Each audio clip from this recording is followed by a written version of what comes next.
नमस्कार मित्रांनो, मी किरण कांबळे आपले स्वागत करतो आपल्या सागर कम्प्युटर उदयनगर मराठी यूट्यूब चॅनलला। दररोज शासकीय योजनांच्या नवनवीन माहितीसाठी आमच्या चॅनलला लाईक करा, शेअर करा, सबस्क्राईब करा। चला तर मग आजचा व्हिडिओ स्टार्ट करूया।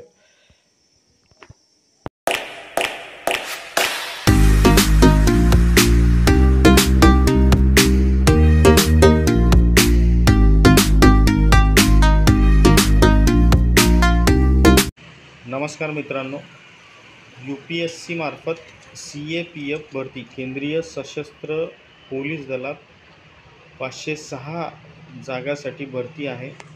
तर या भरतीसाठी लागणारी पात्रता काय आहे, अर्ज भरण्याची शेवटची तारीख काय आहे, कोण अर्ज भरू शकतो, या संबंधित माहिती आपण बघणार आहोत। तर संयुक्त केंद्रीय सशस्त्र पोलीस दल असिस्टंट कमांड परीक्षा 2024 506 टोटल जागा आहेत। यासाठी लागणारी पात्रता आहे ग्रॅज्युएशन।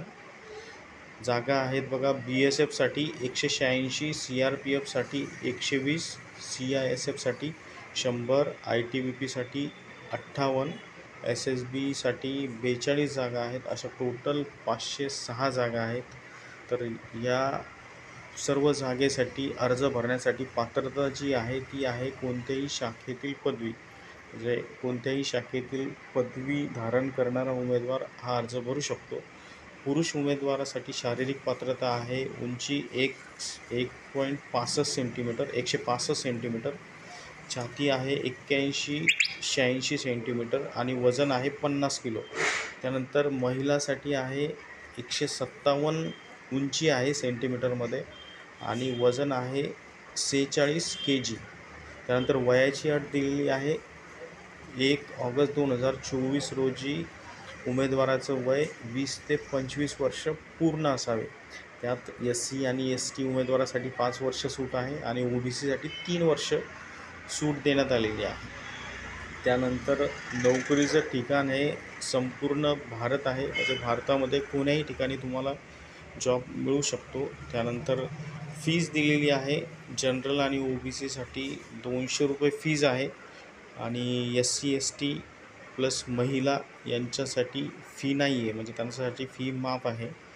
अर्ज ऑनलाईन पद्धतीने तुम्ही भरू शकता। अर्ज भरण्याची शेवटची तारीख आहे 14 मे 2024 संध्याकाळी 6 वाजेपर्यंत तुम्ही अर्ज भरू शकता। त्यानंतर लेखी परीक्षा 4 ऑगस्ट 2024 रोजी आहे। त्यानंतर इथे ऑनलाईन अप्लायची लिंक दिलेली आहे आणि जाहिरात पण तुम्ही इथे बघू शकता। तर अशा प्रकारे इथे जाहिरात दिलेली आहे, तर ती जाहिरात तुम्ही डाउनलोड करून पूर्ण डिटेल्स बघू शकता। तर युनियन पब्लिक सर्व्हिस कमिशन मार्फत ही एक्झाम घेतल्या जाते।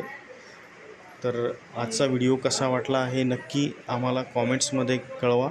व्हिडिओ आवडला असेल तर लाईक करा आणि समोर तुमच्या मित्रांना शेअर करा। अशाच नवनवीन व्हिडिओसाठी आमच्या चॅनलला सबस्क्राईब करा। धन्यवाद।